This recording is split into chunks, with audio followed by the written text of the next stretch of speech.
안녕하세요. 부별중학교 학생 여러분. 자, 우리 오늘은 12강 고대 일본의 발전 함께 알아보도록 하겠습니다. 자, 교과서는 이제 중국을 넘어서 70페이지, 71페이지입니다.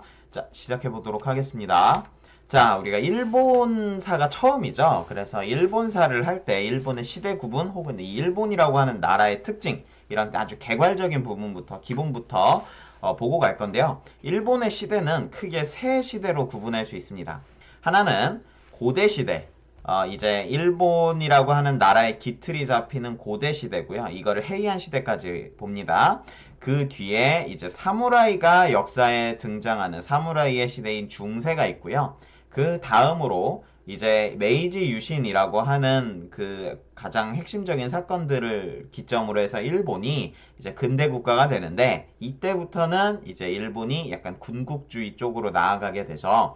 그래서 위로부터의 근대화가 되어서 민주주의가 없는 근대화가 되었고, 이에 따라서 이제 전쟁으로 가는, 그리고 전쟁에서 패배한 뒤 이제 민주국가로 좀 바뀌어가는, 정말로 바뀌었는지 모르겠지만 어쨌건 그런 시기를 우리가 나누어서 크게 세 시기로 구분할 수 있겠습니다. 자, 우리는 오늘 그 중에서도 먼저 고대에 대해서 배워볼 거고요.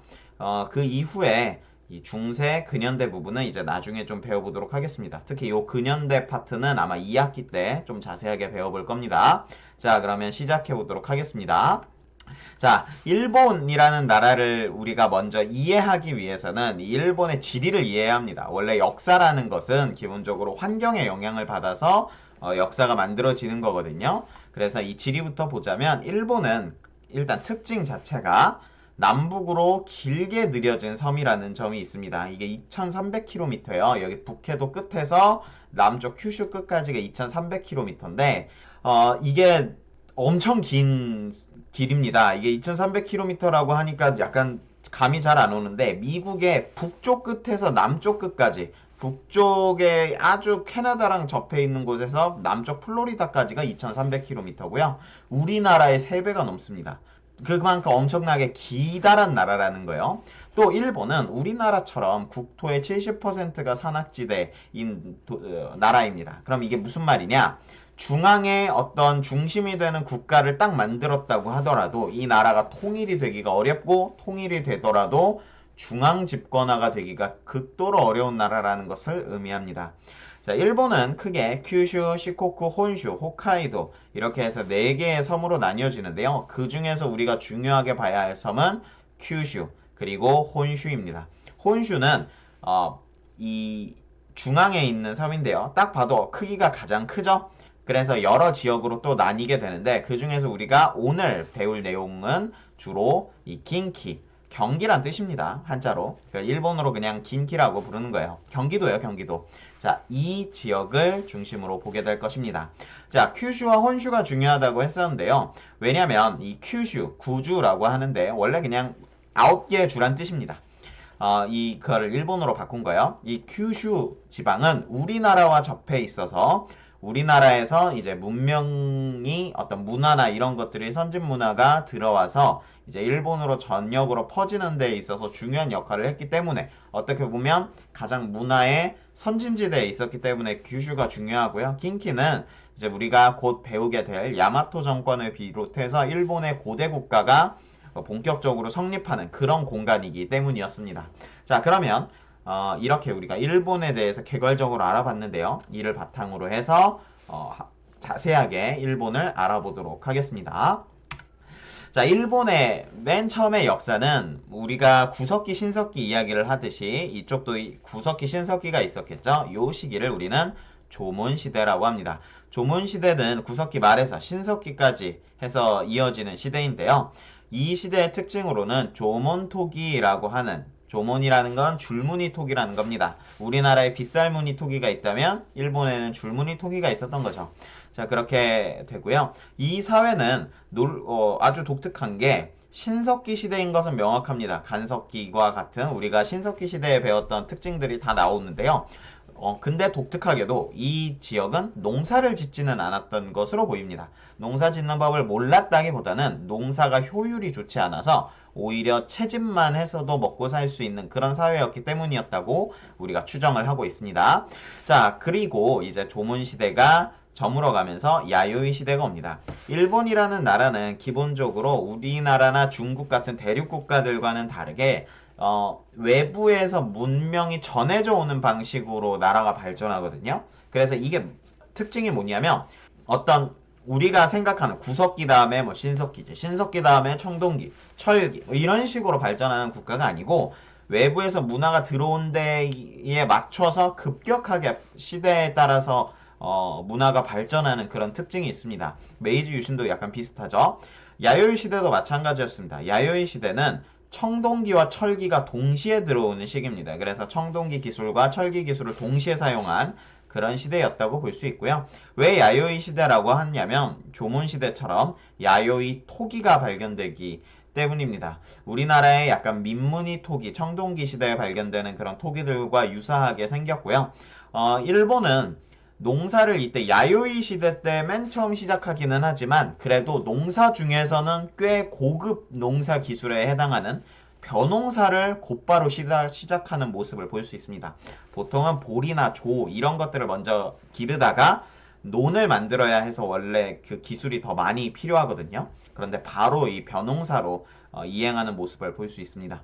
자, 이 야요이 시대는 북부 규슈 지방에서 우리가 뭐 후쿠오카 라고도 불리는 지역이죠. 지금 후쿠오카라고 불리는 도시가 있죠. 그 북부 규슈에서부터 이제 발전되는 거가 보여져요. 그렇기 때문에 이 야요이 시대는 아마 한반도에서 일본으로 전파된 것이고 이 야요이인들은 그 근원이 아마 우리나라에서 왔었을 것이라고 추정을 합니다. 이 사람들을 도레인이라고 합니다. 자, 그러면 이제 일본의 역사가 본격적으로 시작되는데요. 우리나라 최초의 국가가 고조선 그리고 이제 여러 삼국이 이어지듯이 일본의 경우에는 야마토 정권이 들어서게 됩니다. 야마토 정권은 아마 킨키 지방을 중심으로 인해서 경기 지방, 지금의 일본의 중심이죠. 이 지역을 중심으로 성장한 일본 최초의 통일 국가였고요. 현대 일본의 기원이 되는 것으로 추정됩니다. 뭐 이것도 근데 약간 추정이긴 합니다. 아니라는 설도 있긴 해요. 어쨌건 중요한 건 일본 최초의 국가라는 것이고요. 이 야마토 정권을 한자로 하면 외라고 불렀습니다. 그래서 우리가 외나라라고 불렀어요. 그래서 외국 이렇게 이야기를 했죠. 그래서 뭐 일본 해적을 외국 이렇게 이야기를 하고요. 자, 이런 외나라였습니다. 자, 이 야마토 정권의 중기부터는 이제 야마토 정권이 수립한 뒤 불교를 수용하게 되는데요. 이때를 즈음해서 야마토 정권이 수도를 아스카라고 하는 야마토 남부에 있는 도시로 옮기게 됩니다. 자, 그러면서 이제 불교를 수용하면서 문화가 점점 더 발전되게 되고 그리고 이 백제와 문화 교류를 통해서 국가가 발전하게 되는데요. 특히 백제계통의 가문으로 추정되는 소가씨라고 하는 이 소가 가문이 있습니다. 이 소가 가문이 아마 백제에서 기원했을 거라고 추정되는데 이런 백제 혹은 고구려와 교류하면서 이제 실력을 쌓고 이를 바탕으로 권력을 장악하게 됩니다. 이 아스카 시대를 대표하는 사람이 바로 이 쇼토쿠 태자인데요. 쇼토쿠 태자, 여기서 태자라는 것은 왕이 되지 못한 왕자를 우리가 그러나 이제 바로 왕위 계승권 바로 아래에 있는 그래서 앞으로 왕이 될 사람을 이렇게 태자라고 이야기를 하는 거죠. 그런데 이 쇼토쿠 태자는 스이코 덴노라고 하는 일본의 여성 덴노가 있었는데 이 여성 덴노의 섭정으로 개혁 정치를 실시하였는데요. 이 사람이 태자인 이유는 덴노가 되지는 못했던 것이 그 이유였습니다. 젊은 나이에 죽었거든요. 젊은 나이는 아니었죠. 어쨌건 그 나이를 이 스이코 덴노가 오래 살았기 때문에 이제 쇼토쿠 태자가 죽게 됩니다. 자, 어쨌건 이 쇼토쿠 태자는 개혁 정치를 실시하였는데요. 이 당시 잘 나가고 있었던 수나라, 그리고 당나라, 그리고 삼국 중에서도 백제와 고구려의 영향을 받아서 이에 맞춰서 국가를 개혁합니다. 대표적으로 견수사, 견당사처럼 중국으로 사신단을 보낸다, 파견한다 해서 견수사, 견당사고요. 이런 사신단을 파견해서 그 나라에서 배워오는 것도 있었고요. 중앙집권 체제를 강화하고 불교를 진흥하면서 이제 어떤 일본 고대 국가의 기틀을 다져가는 사람이었습니다. 자, 대표적인 게 이런 야마토 정권의 대표적인 유물로는 이런 전방 후원분이라고 하는 거대한 무덤이 있습니다. 이게 보면은 거의 피라미드처럼 거대하게 만들어진 무덤인데요. 이 무덤들은 실제로 오늘날까지도 일본 천황가에서 소유하고 있는 그런 유적들이라고 볼 수 있습니다. 또 이 당시 호류사라고 하는 절을 지었고요. 이 호류사는 지금도 남아 있어서 일본에서 가장 오래된 사찰로 기억됩니다. 특히 이 호류사는 백제의 어떤 영향을 받아서 백제에서 절을 만드는 양식, 그리고 백제인들의 건축 양식들이 그대로 드러나 있습니다. 또 고구려도 여기에 들어가 있고요. 그래서 오늘날 우리나라 역사 입장에서도 굉장히 중요한 그런 절이라고 볼 수 있겠습니다. 호류지라고 합니다. 일본어로는. 자, 그런데 이제 이렇게 근대화는 아니죠. 중세의 이제 문명을 받아들이면서 당나라와 고구려, 백제의 문명을 받아들이면서 이제 발전하는 것, 이것까지는 굉장히 좋았는데 문제는 이 과정에서 충돌하는 지점이 생기게 됩니다. 특히 쇼토쿠 태자와 실권을 장악하고 있었던 소가씨가 이제 충돌하기 시작한 건데요. 쇼토쿠 태자가 죽은 뒤에 이제 소가씨가 쇼토쿠 태자의 그 아들들을 모두 몰살하면서 이제 권력을 장악하게 되고, 이러면서 천황을 따르는 약간 천황 세력과 소가씨가 충돌합니다. 여기서 천황이라고 하는 것은 일본의 왕을 뜻하는데요. 우리가 뭐 이거에 대해서 조금 논쟁이 있기는 하지만 일본에서 스스로 천황이라고 이야기를 하기 때문에 큰 특별한 문제가 없는 이상은 우리가 선생님이 그냥 그런 천황이라는 호칭을 쓰겠습니다. 왜냐면 우리가 뭐 로마 제국의 황제도 그냥 황제라고 하고 중국의 황제도 그냥 천자니 뭐니 이렇게 이야기 하잖아요. 그래서 그런 역사적인 용어로 이해해 줬으면 합니다. 자, 어쨌건 이러면서 천황과 소가씨가 충돌하게 되고요. 이 당시 중대영 황자라고 하는 이 천황가에 있던 사람이 중심이 되어서 소가씨를 몰살하고 이제 대개혁을 실시하게 됩니다. 이거를 다이카 개신이라고 하고요. 대화 개신이라고 합니다.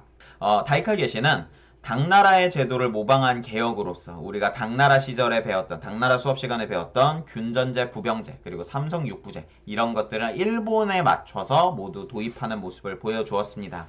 자, 이러면서 국가의 기틀을 다져나가고, 이후 7세기 후반에는 이제 원래는 왜라고 부르는 거에 대해서 별로 문제가 없었는데, 이게 왜라는 한자가 어떻게 보면 왜소할 왜자라던가 이렇게 안 좋게 활용될 수 있는 그런 어감이 좋지 않은 언어였거든요. 그래서 왜라는 말 대신에, 야마토라는 말 대신에 국명을 일본으로 변경하게 되고요.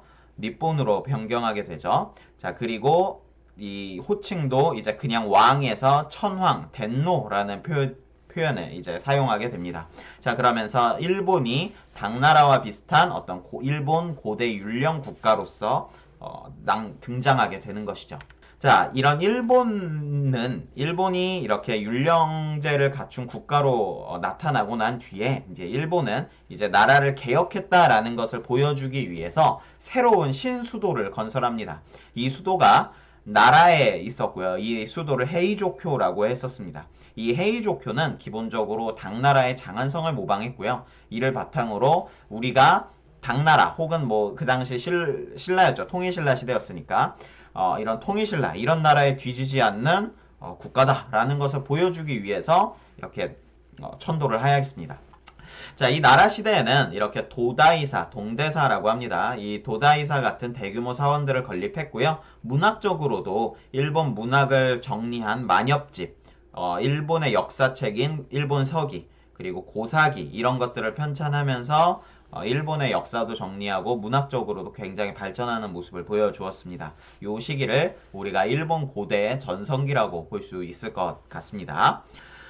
자, 여기 보면은 여기 도다이사고요. 여기 보면은 되게 쬐그만한 게 있습니다. 이게 바로 사람이고요. 이 건축물이 몇십 미터가 넘는 아파트 10층 규모의 거대한 건축물입니다. 직접 가보면 이 웅장함에 굉장히 놀랄 수밖에 없게 돼요. 자, 이렇고요.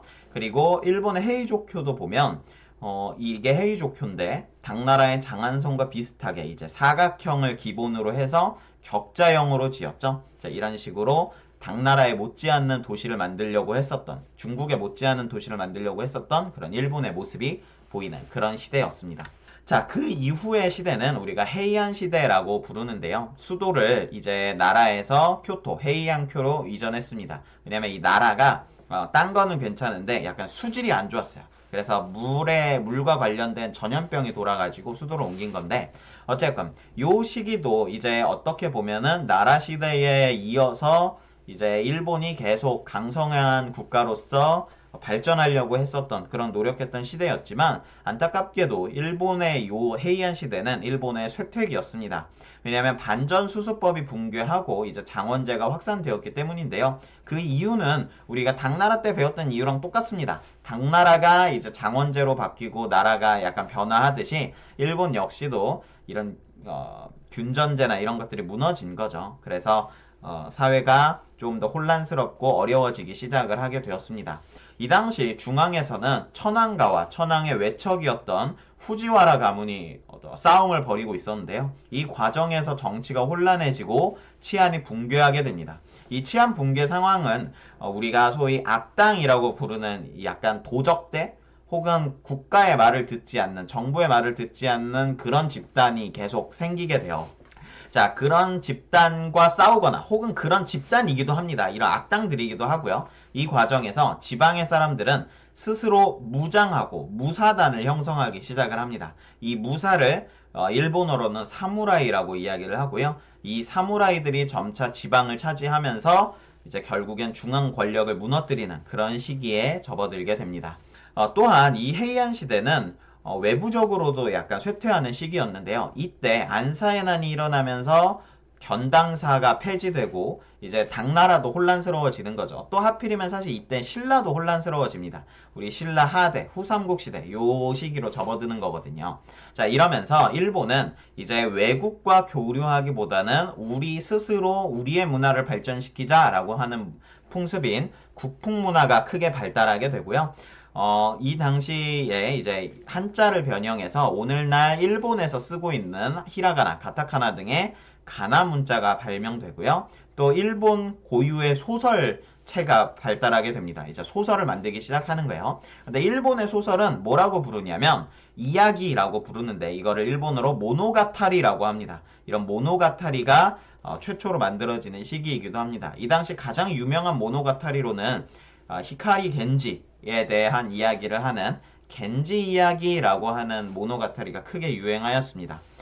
요 시기는 이제 일본의 고대 율령 체제가 쇠퇴하는 시기였고요. 그 이후에 이제 사무라이가 성장하는 그런 시기였습니다. 그래서 이제 중세로 시대가 바뀌기 시작하는 그런 시기였던 것이죠. 자, 대표적인 유물로는 우리가 교과서에서도 볼 수 있는 이런 보교인 봉황당. 사실은 이것뿐만 아니라 교토에는 굉장히 많은 유물들이 있거든요. 그 유물들이 다 이 헤이안 시대 때 만들어진 것들이거나 어떤 영향을 받은 그런 건축물이라고 볼 수 있겠습니다. 또 이렇게 가나 문자가 만들어지고요. 요 복장도 원래 일본의 복장은 우리나라나 당나라의 관복과 되게 유사했습니다. 그런데 이제 일본 특유의 관복이 이때 나타나기도 하고요. 이러면서 일본이라고 하는 나라가 좀 더 변화하는 그리고 그 특색이 좀 더 강해지는 그런 시기였다라고 우리가 볼 수 있겠습니다. 자, 그러면 우리 수업이 좀 길었습니다. 수고했고요. 이제 학습지를 제대로 풀어보도록 합시다.